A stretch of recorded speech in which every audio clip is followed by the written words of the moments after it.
Selanjutnya kita membahas seorang Aldi Maldini yang pastinya sekarang menjadi perbincangan gitu ya, sosok yang dikenal besar dari nama Cowboy Junior ke CJR ya.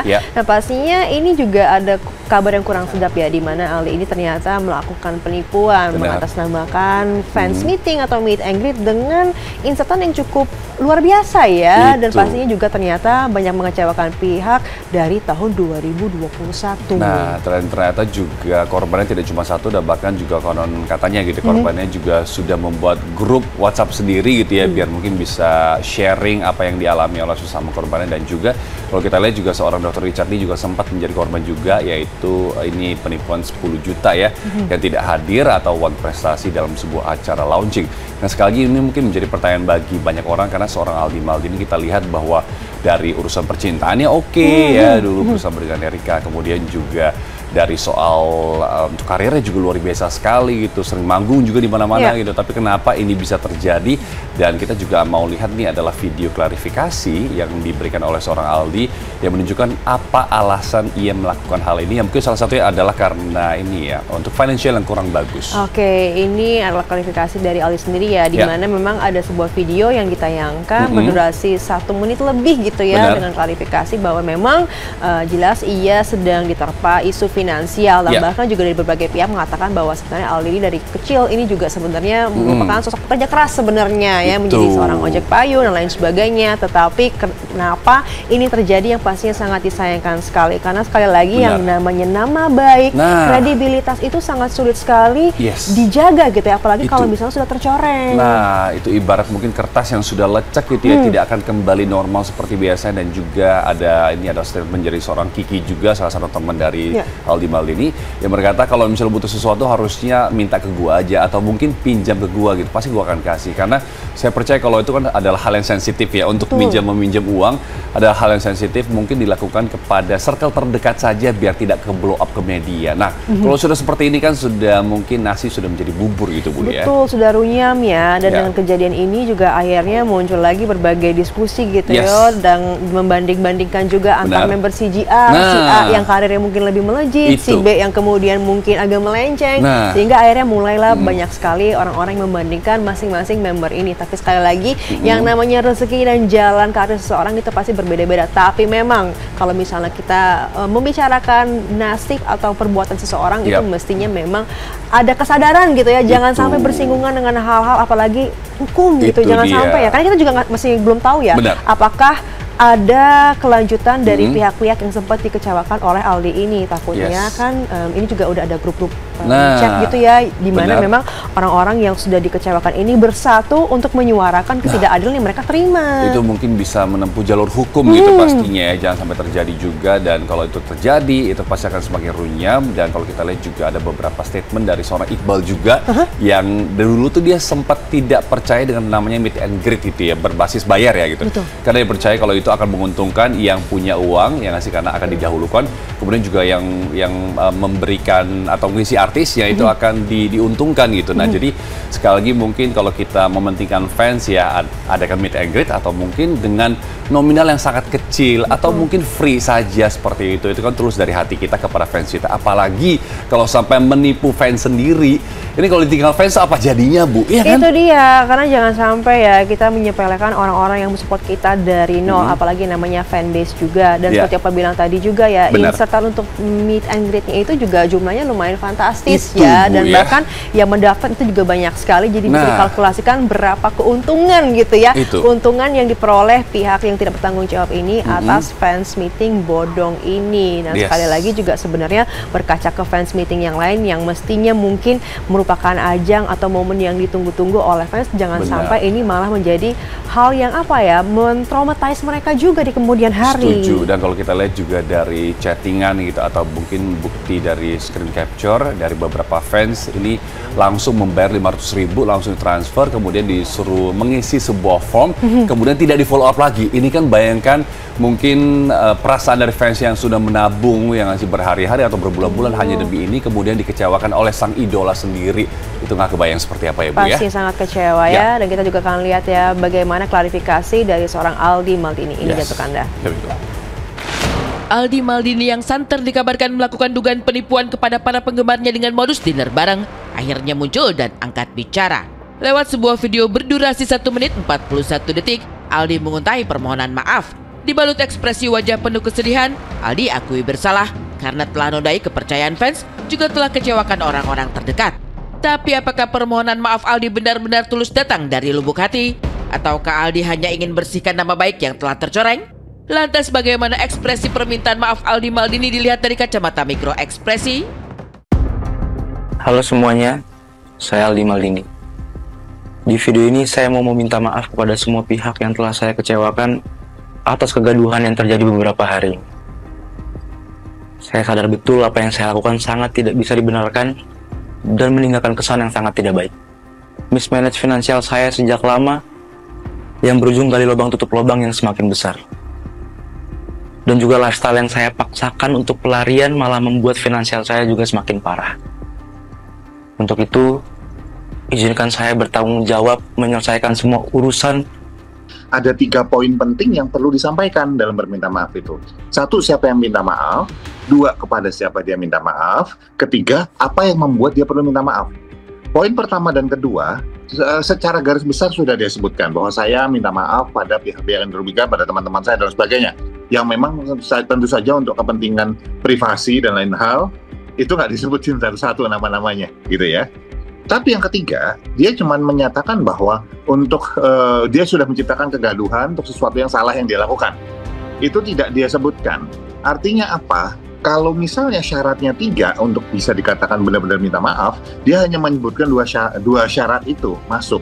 Yang artinya bahwa dia belum sepenuhnya menurunkan ego dia. Dia masih tanda petik jaga, gitu ya, jaga bahwa ini nih dia nggak mau terlalu polisi. Ya salah, iya, saya akui itu salah, gitu istilahnya gitu. Tapi nggak mau kelihatan terlalu salah atau salahnya.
Egonya dia. Bila direntang jauh ke belakang, Aldi Maldini berenangi masa kecil yang cukup menantang. Gara-gara kehidupan ekonomi yang sulit, Aldi kecil banyak meneguk kerasnya hidup di jalanan. Masa kecilnya tak semudah kawan-kawannya. Demi bisa menambah uang jajan, ia pernah menjadi ojek payung. Tapi emang gue jarang sekolah dulu. Nyokap gue kayak nggak tahu, cabut biasa. Cabut kemana? Cabut kemana? Gue tuh kan sekolah gue deket sini nih. Sekolah gue di Senen. Oke. Di Senen, Keramat Pulau. Terus? Cabut tuh di tempat makan lah. Fried chicken. Enggak, kalau warnet tuh nggak pernah. Main biliar. Kalau warnet waktu dulu sebelum Kubu Junior. Gue main warnet tuh paket malam. Nah, paket malam. Ojek payung di PGC. Gue ngalamin kok. Ya, kalau lu ke Halim tuh kan kalau di Jalan Halim panjang tuh. Iya. Kiri kanannya banyak kali. Gue tuh kecil di situ. Mainnya di situ nyari-nyari kangkang yang kecil-kecil tuh. Anjir serius. Ngojek payung. Karena kan dulu kan susah. Random banget. Susah dulu minta nyokap 2.000 aja nggak dikasih. Paling dikasih 500 perak 1.000. Main warnet kan dulu 1.500 kalau salah tuh. Mau nggak mau kalau hujan SD tuh SMP SD. SD lah kelas 3 lah. Di mata orang-orang yang mengenal Aldi Maldini, ia seorang pekerja keras. Berbeda dari anak yang lain, Aldi memang tak selalu andalkan uang dari orang tua. Selama bisa cari sendiri dengan cara halal, Aldi tak pakai gengsi. Tapi sekuat apapun Aldi Maldini, ia tetap lelaki yang rapuh. Apalagi kalau sudah jatuh cinta. Mudah sekali Aldi menangis untuk wanita yang dicintai. Dan benarkah Erika Carlina adalah satu-satunya wanita yang membuat Aldi pernah menangis. Coba Erika. Waktu yang kejadian itu Erika. Oh ini nangis ini Erika. Kenapa? Waktu itu gue putusnya lupa karena apa ya. Iya pokoknya pertama kali gue pacaran sama yang lebih tua tuh sama dia. Kan dia lebih tua dari gue jauh kan. Dia di atas gue 8 tahun. Ada begitu banyak sisi Aldi Maldini yang tersingkap dengan sendiri saat berada di luar rumah. Ia yang tenang tak suka cari perhatian di rumah. Justru ketika bersama teman, Aldi justru lebih riang. Apalagi sejak gabung bersama Cowboy Junior bersama Bastian Steel, Teguh Rizky dan Iqbal Ramadan, naluri komedi Aldi muncul begitu saja. Bareng tuh. Ya. Makanya kalau kayak gitu tektokannya enak banget tuh kalau bercanda-bercanda, ngeceng-ngecengin tim kita apa segala macam. Nah, sama Kiki nggak sama Bastian nggak? Sama Bastian juga. Iya kalau enggak juga nggak apa-apa kali. Enggak. Mungkin gini ya. Jadi waktu kita bubar itu, gua sama Kiki tuh masih sering komunikasi. Oke. Masih nongkrong berdua sering. Saat itu kan Bastian sendiri kan. Udah dari 2014 dia sendiri gitu. Jadi lebih nyambung aja jadinya gitu. Bercandaannya sama gitu sama Kiki gitu. Nah Bastian juga mulai sekarang udah mulai ikut nyambung. Udah mulai ikut nyambung. Makanya kan sempat single fighter terus. Iya, begitu pertama kali PB dia agak mungkin begini bercandaannya di sini gitu-gitu. Tapi sekarang dia udah mulai mingle lah ya. Udah mulai mingle. Udah mulai ngeblend ya. Betul. Bisa dibilang, pencapaian karir terbesar Aldi Maldini ialah bersama Cowboy Junior. Patut diakui, saat masih bersama Cowboy Junior, penghasilan Aldi melimpah ruah. Begitu juga dengan popularitas sebagai bintang baru saat itu terus melesat naik. Sampai-sampai sebuah pusat perbelanjaan sengaja ditutup hanya untuk bendung fans kala mereka berbelanja di sana. Ya udah itu udah berlalu lah gitu. Dan juga di zaman itu juga dibilang enak, nggak terus enak juga. Ada nggak enaknya kayak mau ke mall susah dan segala macam susah gitu. Kegokilan apa yang nggak pernah lu bayangkan ketika itu ya? Tapi pas lu bayangin sekarang, berarti saking wow-nya, saking gokil. Misalnya CJR tuh waktu itu lagi ngapain atau yang di luar kegiatan manggung ya? Itu yang kita belanja kita ada di Surabaya kalau nggak salah. Terus kita mau belanja tuh kan orang tua selalu ikut satu-satu tuh, semua selalu ikut kemanapun. Mau belanja dong, salah satu store lah adalah. Mau belanja dong sini. Oh iya, ya udah boleh. Bentar ya, diamanin dulu. Kita juga kan ngerti diamanin ngapain ya? Diamanin kan mau belanja, ini mau ke mall, bukan mau kerja. Kita nyampe mall, kok security kayak mau manggung. Security nge-guide kita segala macam, nyampe ke store-nya ditutup. Store-nya ditutup. Buat kita doang. Nah, di situ kan kita langsung mau nggak mau belanja banyak dong. Ini kan store udah rugi nih. Ya kan? Cuman buat 4 anak kecil ini doang sampai ditutup nih. Kini semua berubah 180 derajat. Cowboy Junior bubar, Aldi Maldini dan kawan-kawan pun memilih jalan karir masing-masing. Sejak itulah, Aldi yang kala itu selalu disorot kamera, perlahan hilang. Hal ini pun berdampak pada eksistensinya yang kini jarang tampil di panggung musik. Di titik inilah ia akui bahwa mempertahankan eksistensi tak semudah membalikan telapak tangan.